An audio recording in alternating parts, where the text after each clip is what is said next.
Welcome to this week's episode of Courageous Leaders Changing the World. Super excited for this week's guest, Brooke Triplett. Thanks for joining us. Thanks for having me. For those of the listeners who don't know who are you and what do you do?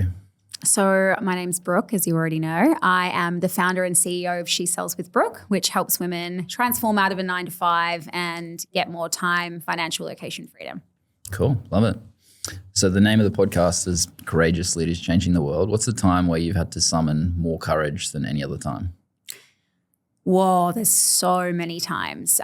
One that really stands out to me is when I had to transition out of a safe 9-to-5. And from the moment you step into a classroom, you're really conditioned to be a good employee. So you carry this employee mindset throughout your entire life. So stepping away from that, the security, the stability, the fortnightly salary required a lot of courage because that feels familiar and it feels safe. So stepping away from that and into an entrepreneurial mindset was the scariest, and it was the most courageous I needed to be because I was leaving behind a safe 9-to-5 secure salary and into the unknown of commission only. So I think that's the most profound. There was another time where I had to leave closing because every level, new devil. So once I was, familiar with the commission only and I was sort of getting the 10, 15, 20 Ks per month, every month, stepping away from that intrapreneur into business owner was another big transition that needed a lot of courage because, again, familiar, unknown, always needs a lot of courage. What's been your journey with that of stepping into the unknown? How have you journeyed that over all of your years in business? I think just normalizing the fact that it is the unknown, that really took the power away from it. And it's helped me just embrace whatever is in the unknown. For me, I'd rather be in a place of the unknown than be in the same. That scares me. That's the reason I actually started She Sells, is because I found myself sitting on the floor of a classroom reading the same book. And I thought this is going to be my life for the next 40 years unless I step into the unknown. So I'd rather be in that place and kind of looking around the corners at what's to come next than be in a cycle of the same. What's next for you then? 2026. So I say this, 2025 was about lighting the match. So we reinvested a lot into the business. We've now developed a team that is going to take us to the next level. So 2026 is all about dancing in the fire. I want to be bigger, louder, bolder, more disruptive, yeah, I'm in a place of the unknown right now. I don't know all the things that we've kind of put together. I'm really wanting to see, that roll out and see what's in store for 2026. But for me right now, I am in a bit of a place of the unknown because I'm like, well, what's next? Like what are more podcasts I can get on? Where can I go? What can I do? What stages can I be on? So I'm kind of just embracing that and seeing what's to come. What is it that you want to disrupt in sales then? Oh, a lot of things. So the sales industry itself is quite small. Everyone knows everyone and everyone's always just shitting on each other. And I've tried to stay on the outsides of that. But a lot of the big dogs in sales, I don't agree with their opinions. I don't agree with their methodology. And so I want to disrupt the way sales is perceived, the way it's taught. There are a lot of women leaders stepping into the sales space, but they're still continuing to teach sales like a man. So I am trying to teach sales like a woman should sell, so more feminine. So I'm disrupting that. And I'm also disrupting the way at the moment there's a lot of business owners that pay in excess of $9,000 to have a closer on their account. We do it completely for free. So I want to be the place that business owners can come to and know that they've got a talent pool that they can select from and we won't charge the business owners for it. As long as they meet our criteria and they actually can home a closer and provide, then we will continue to be a free service. Love it. What do you think the advantage women have in sales is? So many things. I mean, for starters, we're coming into a world where AI is taking over.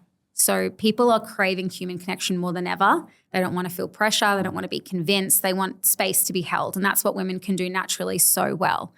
The empathy that we can give, the intuition that we have. It's so rare that you can have someone who knows beyond the words, right? You can read body language, you can read energy.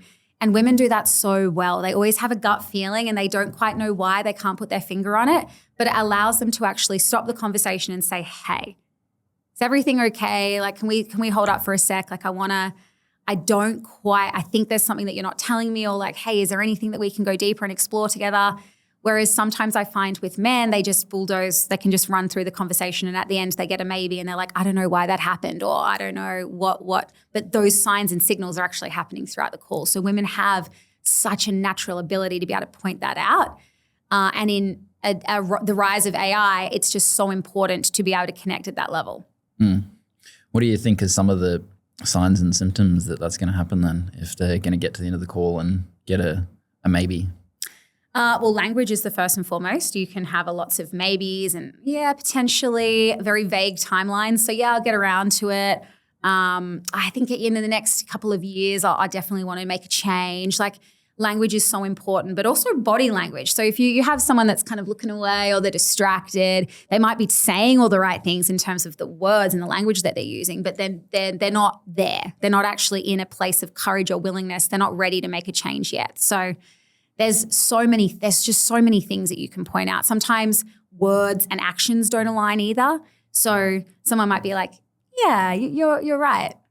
And it's like, well, hang on, they said, yeah, I'm right. And they're looking at me and nodding, but the tonality is actually suggesting that it's not right. So there's hesitation there.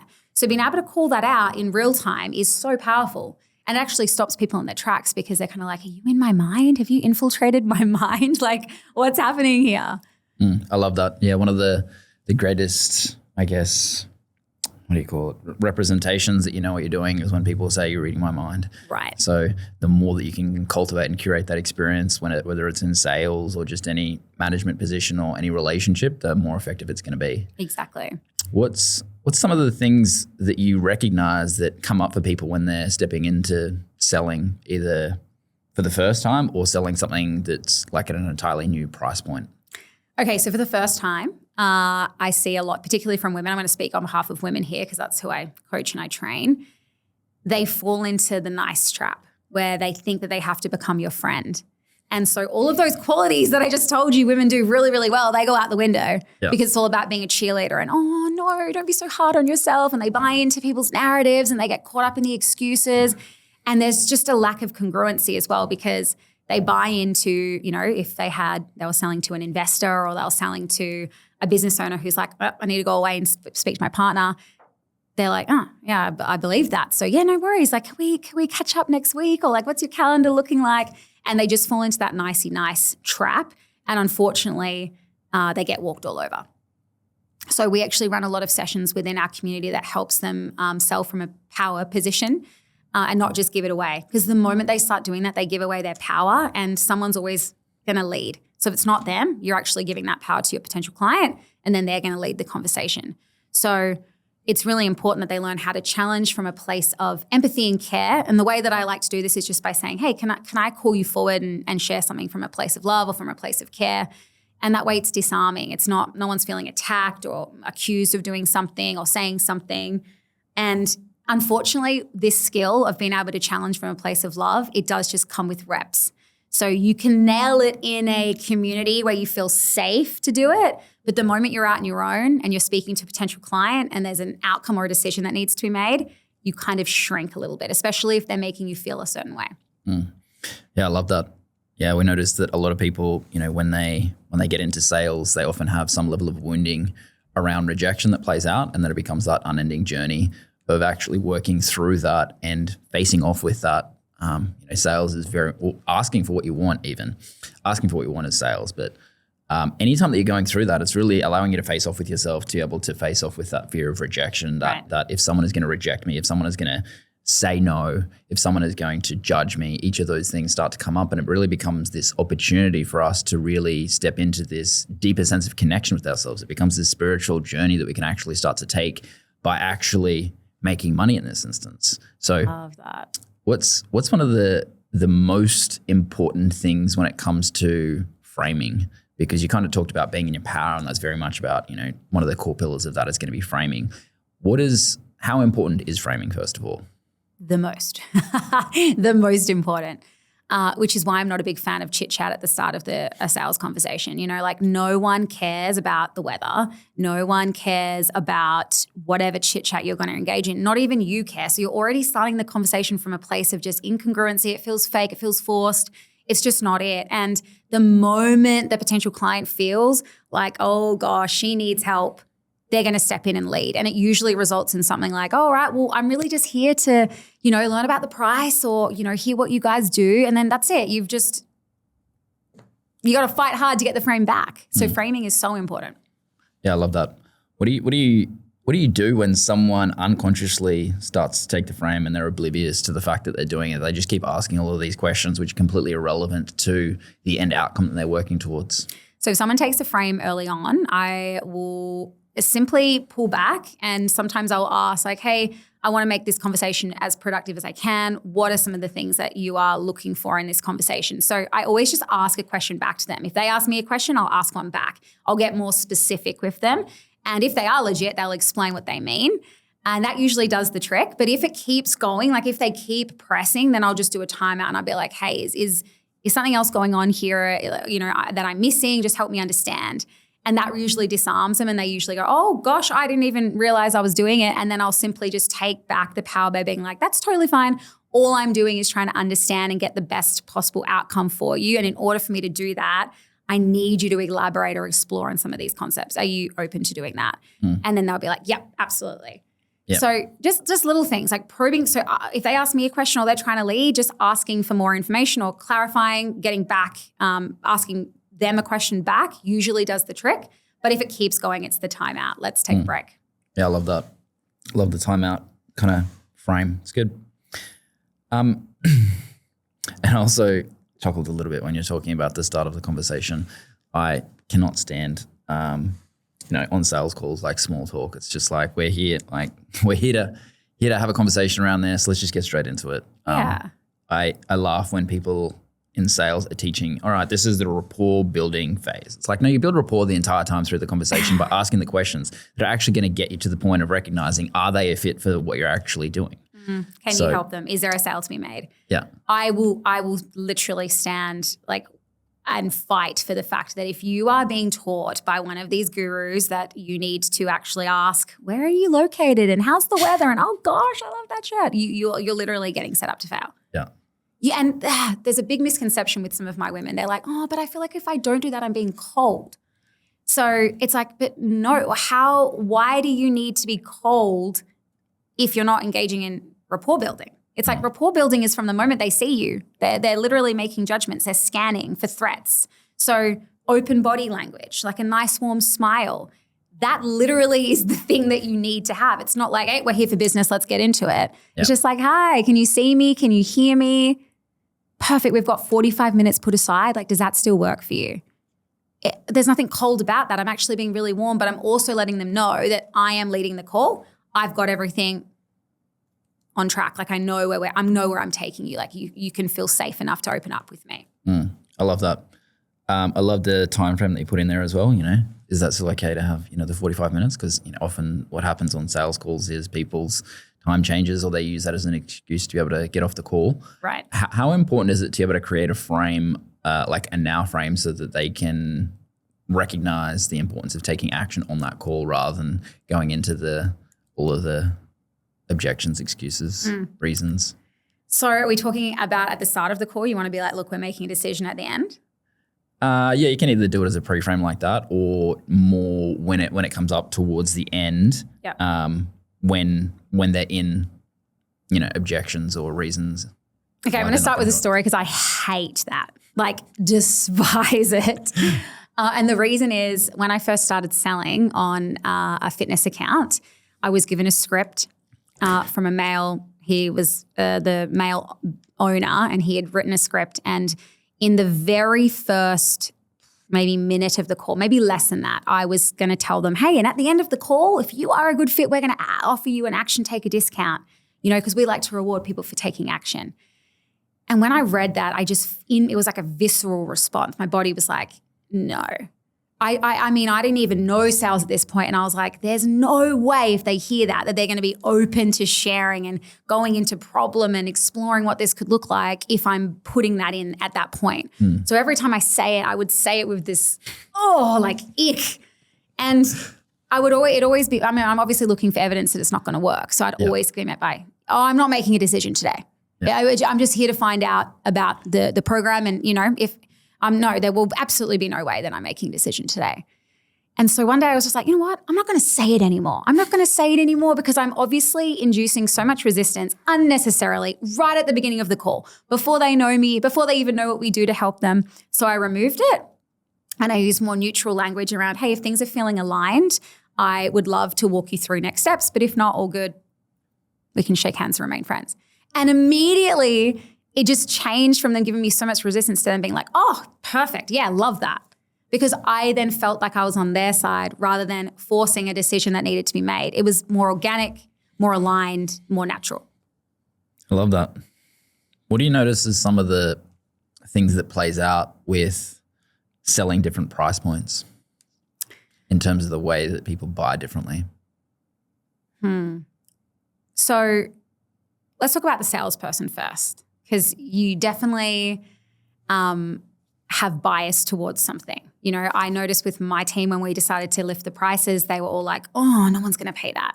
And then that creates this story in their mind, and then that affects the way they're actually presenting the price. For me, the price is the price. If you pick up a dress because you like the looks of it, you look at the price, that's the price. You can afford it or you can't. Like, money is the center of gravity. So you can afford it or you cannot afford it. There's no bargaining with the price. So when I look at it like that, it's easy for me to give the price because that's what it is. It's 10K.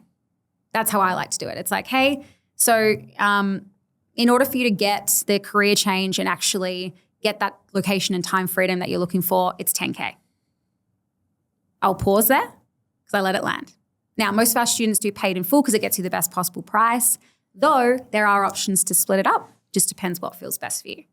So I like the double bind there. It's like, it's 10K, you can pay it in full, gets you a better price. I don't like it when people give the PIF price because then it's deceiving. So you're like, hey, it's 8.5K and we can break it down. And then you're like, oh, but there's interest when we break it down. So I rather go for the price of the payment plan total, 10K. You get a special price if you paid in full, though we can break it down, but I don't say what the breakdown looks like because I'm obviously wanting to anchor them in a PIF. It's the best for them. It's the best for me. And then what feels best for you, pause. That's what I do always. And I always present the price of the program that is the best fit. Do you know what I hate? I absolutely hate when you hear a sales rep that's like, alrighty, so we got 2 programs here. This is the price of this program. This is the price of this program. Now we can break it down. It's going to be $36 per week. And if we do it this way, they just give all these options and they're not taking into account what's actually the best fit and what does your potential client need. That's the only program you pitch. I don't know if that answered your question, but that's sort of the way I feel about from a sales rep perspective.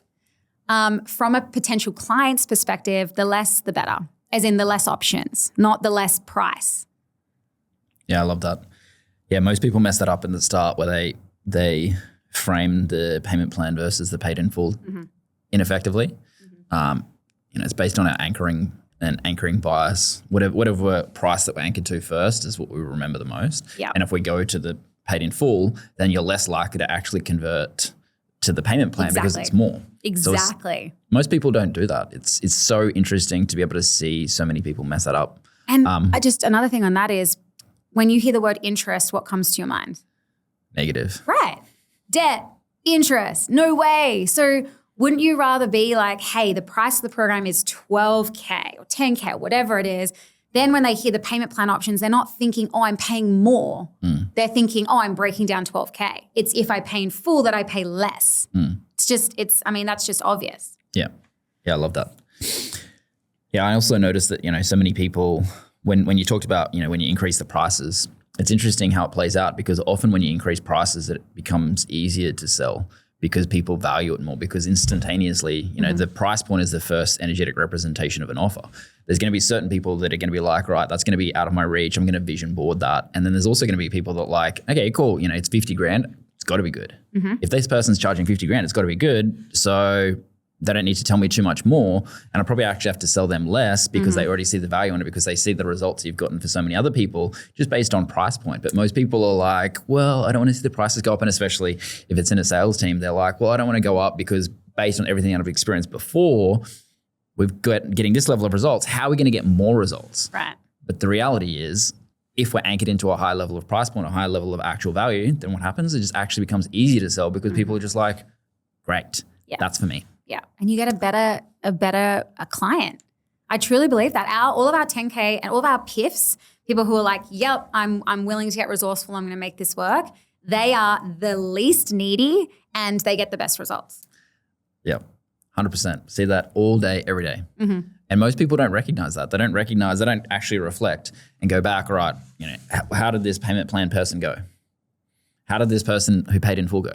Because if they pay in full, then they're also more likely to be able to do the next thing as well. Right. People don't look at that. They don't look at the lifetime client value of that client to be able to then grow it beyond that. Exactly. Oh, I love that.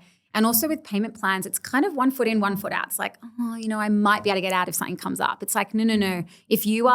I'm a big fan of the map of consciousness. If you actually take a client and elevate them to willingness, it's just even above courage, then they are more likely to make a decision. And if they're willing to do whatever it takes, then they'll do something that's going to put them in the best position, which is usually to find a way to pay it in full or to pay it as fast as you possibly can.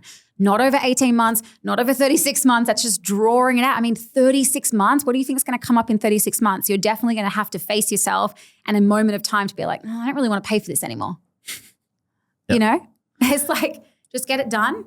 You've made a commitment now to yourself. Pay it so that it's done, and then it's on you. You've got extreme ownership of the decision, and now it's up to you to show up. There's no like, I could just get out of this now. I don't have to pay the rest. Yeah, love that. Yeah, you also, if we look at map of consciousness and map that across, most people who are taught sales, and especially from selling from stage, they're taught to anchor people into their fear, because they're going to get into this moving away from energetic frequency that is going to allow them to be able to do it. But what happens is, as soon as you start to anchor people into fear, you get more refund requests, you get more of the worst clients. And one of the things that plays out is, especially as we start to see more and more people get into coaching as the market grows, then there's going to be contrasting experiences where people have had that negative experience, where they've been taught sales in that negative way to be able to anchor people into their fear, make sure you've got their pain and hammer the pain as much as possible. That's going to create limitation for people, because they're going to have that negative experience versus creating, as you said, willingness or courage based on the map of consciousness to be able to get to that place of doing it from a place of inspiration or aspiration. Yeah. So I hate fear-based selling. I really despise it. That's exactly how I was taught to sell. Especially on a fitness account, it's like drum the fear. If they don't take action, they're going to wind up in hospital or in a wheelchair or worse, dead. And so they really wanted you to hammer that. And it just didn't feel good for me. I didn't like it. I felt like I was really manipulating the way people made decisions. And I don't need to do that. In fact, you'll get better outcomes and longevity from a client if they feel more inspired to take action. Yeah. How do you move away from that manipulation-based sales then? Because that's going to be a common thing that's going to come up for people, especially if they're stepping into sales on an even deeper level. I don't want to be manipulative like all of those examples that I've already seen. Yeah. So for me, it's not, you mentioned earlier about drumming in the pain, and what I tend to find is sometimes people will seriously stay in problem looking for pain. And it's like not all people are going to have this massive pain. Just because you have a problem, it doesn't mean that problem's creating pain. And it's once you have the problem, and sometimes it's not even about asking the problem, it's about telling the potential client what their problems are, especially if you're talking to a business owner or an investor who's already very successful on paper. Sometimes they're blind to the problem. So if you can tell them or lift the veil for them to actually see what their problems are, it's very effective. But it's just not probing into something that doesn't exist. You often hear shitty sales reps be like, and how is that making you feel? And what kind of impact is that having? And they're just like, it's not really having any impact. I mean, it's frustrating, but I'm not depressed. but they're looking for that because they feel like they need to take them to Hell Island, drag them through Hell Island and then up into Pleasure Island and then back into Hell Island. It's like, that's such an old school way of selling. You don't need that. You really don't. Yeah. So I feel sometimes when I'm placing reps, it's sometimes about educating the business owner too, because they're stuck in that. Their scripts are so, you can just see it, fear-based selling, Hell Island, Pleasure Island, Hell Island. And sometimes my girls don't have the confidence yet or the experience to actually be able to say to the business owner, hey, I would love the opportunity to run with the methodology that I've been taught. Would you be open to that? They just can't do it. They just end up following the script and then they're like, Brooke, this is just so not feeling good. It feels icky. And so I have to really coach them on how to have that conversation with the business owner. But no business owner is going to say no if you're converting more people and having better conversations. So usually half the time they're like, oh yeah, go for it. Change the script. I'm open to it. But yeah, a lot of business owners need sales training themselves. That is definitely true. What is your relationship with scripts? Okay. When you're building a house, what do you need? Bricks. Yeah. And scaffolding, right? Especially if you're going up to a second story. Mm. So for me, I look at a script as a scaffold and that's it. Now, once the house is built, the scaffolding can come down, but not until the house is built. So I do think they have a time and place, and I do think they're important to learn the flow, the structure of the call. But at some point, if you want to become better, that scaffolding has to come down and you really need to step into the house without the script. So I think sometimes reps can take away scripts too early before the house is built. And that's the thing, a house takes a while to be built. So it's not just like, yeah, you're certified, off comes the scaffolding. It's like, hey, you're certified. Let's get you some reps. Let's get you selling to real people, out of role play, real people. The scaffolding is still there. So I like scripts in that sense, especially if they're feeling aligned. One of the exercises I get my girls through when they get on account is dissect the avatar and rewrite the script in their own words. That's the first thing. Because if you're just trying to sell the way the business owner sold and you're a completely different person, it's not going to work. So still script, same structure, but rewrite it in your own words so that you're feeling aligned with it. Run it, try it on, see how it lands, change it if you need, remove it when you have had the reps and you've had the experience enough to go, okay, I don't need this scaffolding anymore. I feel like I can flow and be a bit more authentic in this conversation. Yeah, cool. I love that. How important is in the sales process the aspect of qualifying people? Important. Yeah, important. I'm not a fan of just giving lay down leads to closers because part of their job is to facilitate a change within someone. And if they're just opening their calendars for leads who are 100% qualified, then I'll just send them the payment link myself and save myself 10% having to pay them. So I think qualifying is super important, though it's not...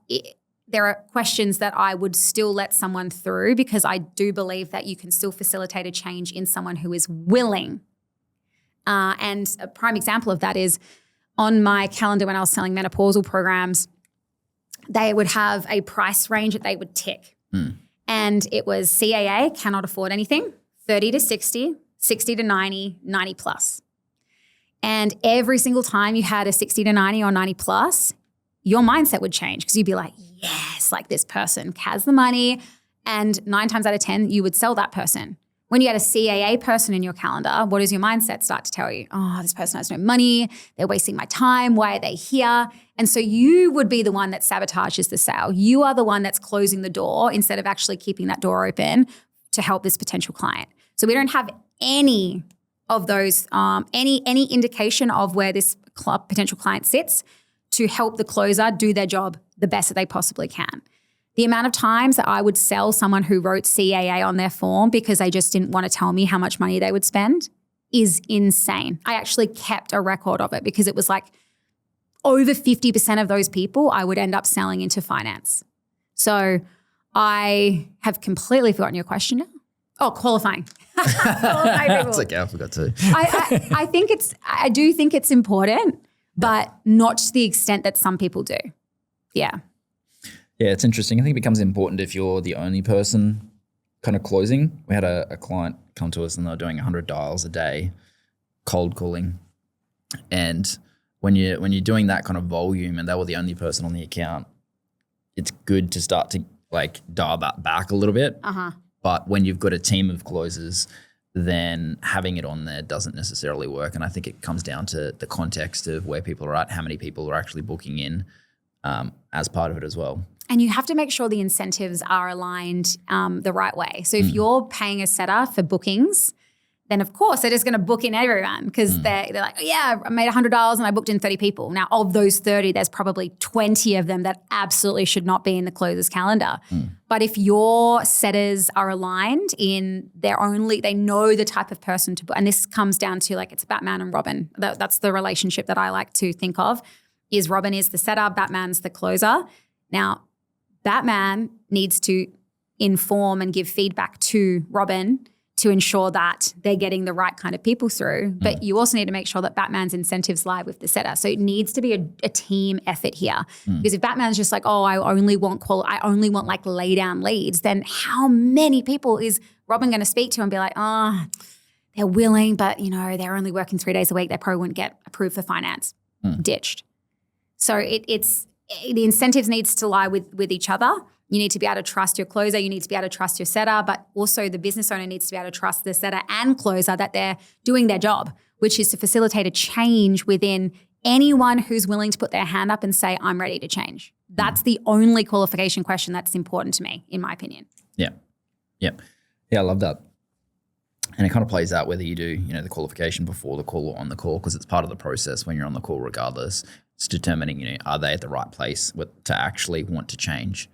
What do you do and teach to allow people to, how do I put this? Well, how do you create urgency without doing it in a disempowering way? Oh, I love this. So urgency is kind of created throughout the call. That's the way that I feel like it's done best, through little things like using the terms now, increasing the intensity. We do a commitment check after we've done the vision, future pacing, which is just like, are you ready to run towards making this change and making it a priority? Yes, I am. Why now though? Because most people, leave this call and they continue to kick the can down the road. So why do you feel ready now? So the intensity of urgency is built throughout the call through simply adding in words. Like at the beginning, for instance, when you're setting the agenda or you're letting them know how the structure is going to run, if you say something like, and at the end of the call, you will be making a decision and we're going to run you through what that's going to look like now, it's just going to push people away and they're going to feel pressured. But if you are very neutral in the beginning and then you add in that urgency and you start to build the intensity as you're getting to the end, then it's very natural urgency. There's also signs and symptoms to look out for, signs to listen out for when people are, saying, oh, I'm just looking around, I've just I've got a few appointments booked with different people. I like to have the frame. Yeah, that makes sense. I can appreciate that you're actually looking around and I love that. Though I'm curious, if things are feeling super aligned and it's ticking every single one of your boxes, what would prevent you from actually saying yes today? And that's such a disarming question. It really gets them to stop and think. And they usually say, oh, well, yeah, I guess, I don't know. And then you can kind of go, because here's the thing, 100% certainty does not exist. It only exists in hindsight.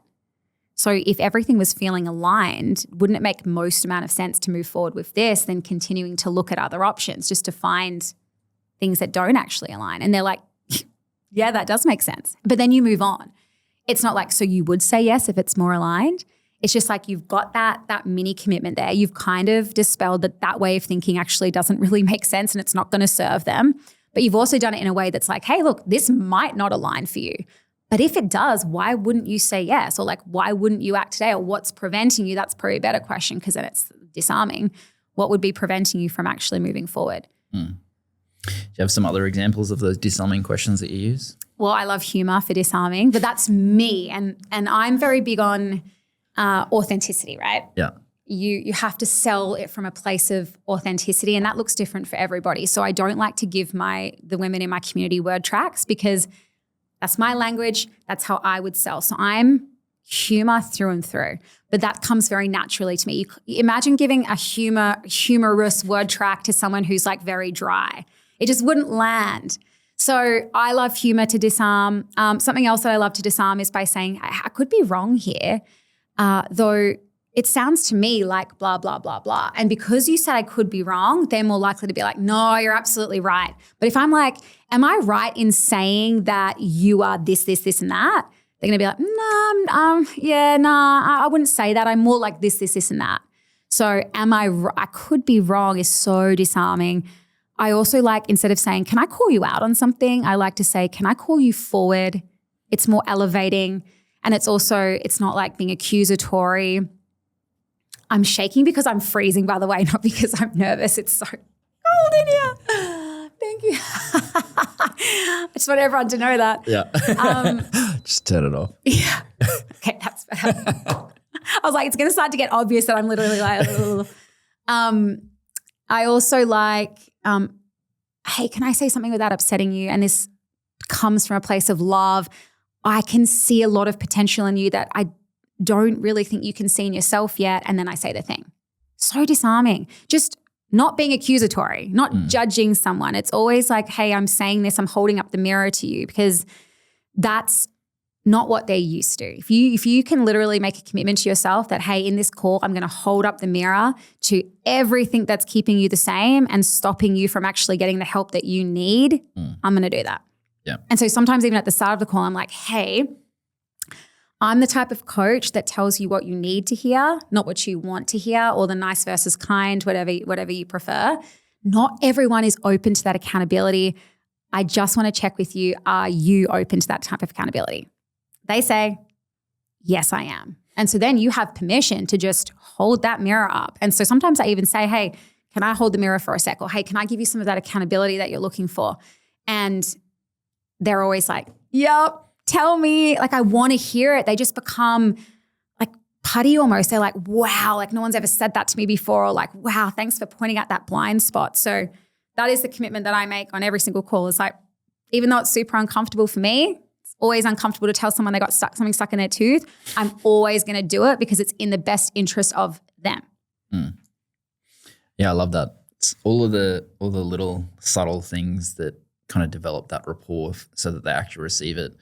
A lot of people, when they first start out in sales, or even when they move through and get more experience in it, they give people the punch in the face without the hug as well. The velvet glove. The velvet glove. I love that. What are some of the cool mistakes that you see people make when it comes to sales? Oh, there's so many. All right. Cool mistakes. I've already spoken about the nice one. That's a big one for women. Another core mistake is not calling something out. I think the worst thing that can happen for a salesperson is getting off that call and being like, someone else could have closed them. That is the worst thing you could possibly think, because that means you let them down. I love that frame, having that frame. It's ownership. Also, it's just like, I didn't do everything I could today to hold that door open. I actually closed that door for that potential client. And because I'm so big on looking at a salesperson as a change facilitator, it's just literally their expertise is in change facilitation, then you need to be able to hold that door open even when everything is pulling it shut.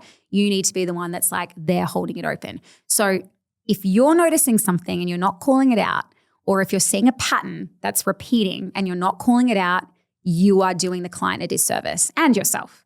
So not challenging, not calling something out, and also not asking for things. Like, asking for something is it's a masculine energy. And what I see women do is they offer the lowest possible thing because they think they're doing the right thing by the client. But the right thing by the client is to always go for the PIF because it's the cheapest option. So it's reframing that, also getting them to understand that you have to ask for things. So everything you want is on the other side of a conversation. What's the worst that can happen if you say, hey, because sometimes you'll speak to a potential client and they're like, I could pay it in full, but what are your options to break it down? An average closer will be like, oh, well, yeah, we can do it across, 6 months. Would that work for you? It's like, why did you choose 6 months? You don't even know why they said that. So get clarity first and then decide what your next move is. Probably the biggest mistake I see is people like using sales and having a conversation like a game of checkers versus a game of chess. So for me, an incredible salesperson will always listen to the answer of your potential client and then decide what their next move is versus that's next in my script. Oh, I got to go here, because they're missing so much when they just follow the script and it's just boom, boom, boom, boom. I love that metaphor. It's really good. And what I love about sales the most is the transformation that's available when people just commit, because as soon as you said like before about, calling people forward in terms of the patterns that are playing out, creates a capacity for them to really get the change that they're looking for in that process of actually backing themselves. And most people don't recognize that. They don't recognize that if you call forth a commitment pattern which is playing out for them because they do things for a short period of time and then don't actually commit, they go on everything on payment plans. The amount of times that I've had people that are like, all right, yeah, payment plan. Just tell me what the payment plan is. It's like, okay, you don't want to hear the paid in full? You don't want to hear that? Yeah. Because they have commitment issues. And underlying that, when you actually start to bring that forth, that creates the opportunity for them to be able to get growth before they even go into the program that you're selling them. Mm-hmm. And as soon as you start to create that frame of reference, then you start to honor the sacredness that is sales, to be able to honor the opportunity that you're giving to people to be able to say, this is the thing that you want. It's available for you right now. The first level of it is available right now, and you're actually backing yourself to be able to do the thing that you said that you wanted to do. And the holding of the tension of that without needing to tell them that it's for them and allowing them to be able to recognize that that's the thing they want and it's available to them is a very, very specific dance to start to be able to hold. How do you help people hold that energetic frequency of opportunity and also like almost invitation to do something rather than dominating them into it? Yeah. So my favorite, and this is how I explain it to all of my women, is I will always be the person that's in front of you with my hand out and the footprints are already laid. You can follow those footprints. Or if you need it, I will stand beside you and you can hold my hand and we'll walk there together, but I will never, ever, ever be behind you pushing you up that hill, because the moment I'm not there, guess what's going to happen? You're walking straight back down. So as soon as they understand that, it's like, how do you stay in front or beside without getting behind? The moment you get behind and start pressuring and being assumptive and pushing and convincing is the moment they're most likely going to end up in your inbox the next day being like, oh gosh, I felt so pressured, I'm canceling. So how do you do that? By staying in front or beside. It's holding space. It's not rushing in too quickly with solutions. It's listening to what they need and seeking to understand. Like if they go straight for a payment plan, for instance, or if they even say, yeah, I could do that, but the payment plan is going to be easier. It's like, hey, what makes you say that? Let them explain. Let them explain so that you understand what they're actually thinking, because 9 times out of 10, it's because they've failed before and they don't trust themselves. They don't trust themselves. So how can you be the permission bridge? How can you give them permission without telling them it's what they need to do? And the best way to do that is making sure that you have connected with the projected self in solution, which is the person on the other side of the solution who's already got the 20 kilo weight loss or is already making an extra $20,000 per month. If you connect with them, then it's very simple. It's by saying, hey, if you were to meet that version of yourself, the one that we've spoken about together, what would she tell you to do right now? Oh, she'd tell me to do it. Right. So why aren't you? Yeah, cool. I love that. You mentioned, assumptive closing, creating potential pressure. What would you define as pressure-based sales? Pressure-based sales is for me, it's just moving the sale along, steamrolling people, not giving them time to think and process and just like moving them forward. Now, I do think there's a time and place for that. Like in fitness, an assumptive sale is kind of necessary because so many people freak out at the end, and it's usually because they failed time and time and time before. Though after the price, what a lot of shitty reps do is they'll be like, okay, cool. So I'm going to send you your welcome pack. We'll book in your call. They won't just hold for a second and be like, how do you feel? Like you just said yes to yourself. This is a pretty big deal. They don't normalize the feeling that comes from after you say yes, because it doesn't feel good. I think there's this misconception that after you say yes to something, you're going to feel like you could jump up and down and be like, yeah, I did this thing. But it actually feels like crap. You're literally like, oh my God, oh my God, oh my God, oh my God.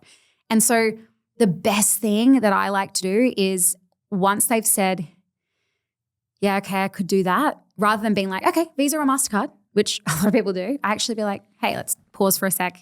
How are you feeling? Because this is a pretty big deal. And here's the thing, it's not supposed to feel amazing. So what you're feeling right now is totally normal. I just normalize that slip up, you can call it. And as soon as you do that, they're like, oh, yeah, I'm shitting myself. And then you can just be with them for a sec. And then they will be the ones to reach for their wallet and pull out their Visa or their MasterCard or however they're doing it. But pressure, like high pressure sales is always like, all right, cool. They're moving the sale along. All right, Visa, MasterCard. All right, I've sent you that email. Can you go on there? Okay, we're going to fill out this finance application together. And you can just see the person on the other side of Zoom just shrinking and like, oh my God, am I actually doing this? So yeah, I think they get a bit of commission breath and then they just start to move the sale along just so they can wrap it up and post it in Boom City. Yeah. Yeah, I love that. You know, your nervous system's going to be communicating, you know, all of the time, and recognizing when someone is in that nervous system place where they're in the discomfort of it, but it hasn't been normalized yet. So they're just like in this and they're just kind of freezing their way through it. You get into the functional freeze where you just blinkers on. Okay, I've just got to do this now. I've got to make it happen. Right. But then what happens with that person? They don't actually get empowered in the program, or they ask for a refund anyway. So it's creating that capacity for them to be able to reflect back to themselves and go, okay, I can take a breath in this and actually get it congruent in my system so that by doing it, I actually get the result from it. Right. And it's with those people that you actually take a second to normalize that they will thank you at the end. And they'll be like, I feel so much better. Thank you so much for just holding space for me, or for just walking me through that and making me feel more confident, because they don't have confidence doesn't come before the thing. It's a byproduct. So, and it's a byproduct of you doing the thing, not actually saying yes. There's no confidence yet. So there is this, we spoke about before, the unknown of just, okay, what's next now? Do I have to just pay $8,500 right now? And like, what's like, they just don't know yet. They don't have that confidence. They don't have that conviction and belief. So they really need to borrow it from you. So if you're just pushing the sale along and you're not giving them that time and space to just be like, yeah, I am really freaked, they don't have the opportunity to take some of that certainty, which can result in a cancellation or a bad review, being like, I felt pressured. And that's what's really hard for a sales rep, is because the whole call could have been amazing. And then right at the end, you stuff it up by just not asking that one damn question, by not normalizing that feeling that you get after you actually pay or say yes to yourself, is huge. Yeah, definitely plays out. It's part of our biases as well. We have a primacy and recency bias. So we remember the first thing on the call and we remember the last thing on the call. Yeah.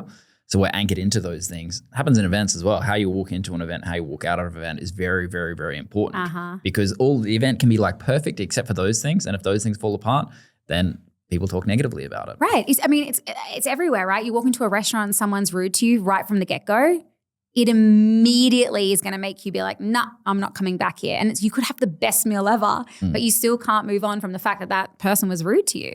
You know, it's like, it's crazy. Yeah. So notice you're really good at utilizing metaphors and analogies. How does someone get better at that to be able to get better at sales? Watch more movies. Watch more movies. Yeah, literally. All my greatest, like in the new Avatar, I don't know if you've seen it, but I just found a new analogy metaphor that I'm absolutely obsessed with. Yeah. There's this one scene where he's talking to the bad guy. I don't know names, but so I'm probably going to butcher this, but he's the main avatar. Do you know Avatar? No. Okay. Well, can't help you there, sorry. The main avatar that is talking to like the bad guy, and he's like, you've been gifted these new set of eyes, but you're choosing not to look through them. And I'm like, oh my goodness, that is literally the most perfect way to handle an objection when they're just not moving and they know they want to. It's like, hey, in the last 45 minutes, you've been gifted this new set of eyes. You've had the unveiling, yet you're still choosing not to look through them. Like, what is holding you back? Or like, why is that? It's just so powerful, because that's what happens, right? You're uncovering in a sales conversation. You're unveiling almost. You're helping people see their blind spots, things that's holding them back. So they've been gifted that. And if they're still choosing not to look through it, what can you do? You can't push someone off the train. You can't force someone's eyes open. You can only gift it to them. It's they're in charge of what they do next.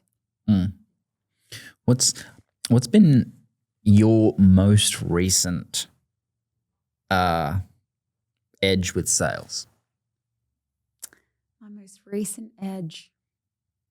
Like you said earlier, you know, new level, new devil. What's been that for you? Okay, so for me, it's understanding why you're asking something.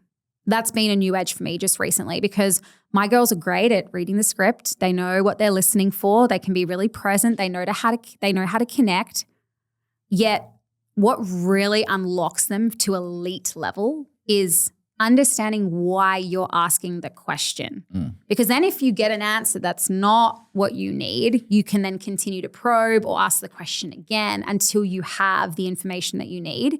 So a strategy that I get my girls to do now is I ask them to write each question, but not only write it, why are you asking it? What's the psychology behind it? What are you actually looking for? Why does this question exist in this part of the process?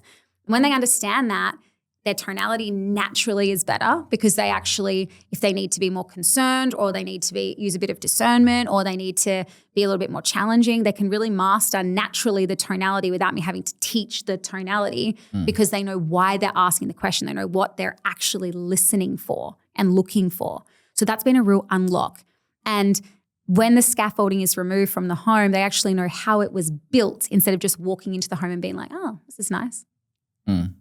Yeah, I love that. Yeah, every single question has underlying presuppositions behind it. And when you can recognize also from like why you ask that, but also why people answer in a specific way as well, you can understand what is actually created in their life that has them show up with that specific external behavior or that external question. And a lot of it, especially in sales, is that piece of trust. It's like they've gone through so many times where they've said that they're going to do the thing and they didn't do it, or they worked with that person and it didn't work out how they wanted. And now they can't trust themselves. Yes. Another big one for me is identity. I never really understood identity and I definitely didn't sell the identity when I was selling, but I'm just obsessed with it. I really like the idea of perceived self is the person they are, so the one who's created the problem. Projected self is the version of them who has already said yes and has already experienced the solution, and then you are the permission bridge. And if you can recognize patterns and beliefs of the person that they've practiced being the most, which is perceived self, then you can really help them meet and do what's required to move on from that and actually meet their projected self, which is just like, oh, it's magic. It's magic. It's the transformation. You're selling that instead of the program and the solution. Yeah. Yeah, I love that. And people will pay way more for who they become rather than any tangible result as part of it. Especially in 2026. Yep. Transformation era. That's it. Yeah. Love it. Well, this has been fun. I think that's the perfect thing to wrap up on. Where can people find you? So they can find me on Instagram, She Sells With Brooke. I'm very active on there. I love a good voice note as well. So please send me some voice notes. If you've got any questions, I'm always down to chit chat about anything sales related. I'm like literally on fire right now because it just gets me so randy. But yeah, She Sells With Brooke. Great. Thank you. This has been fun. Thanks so much.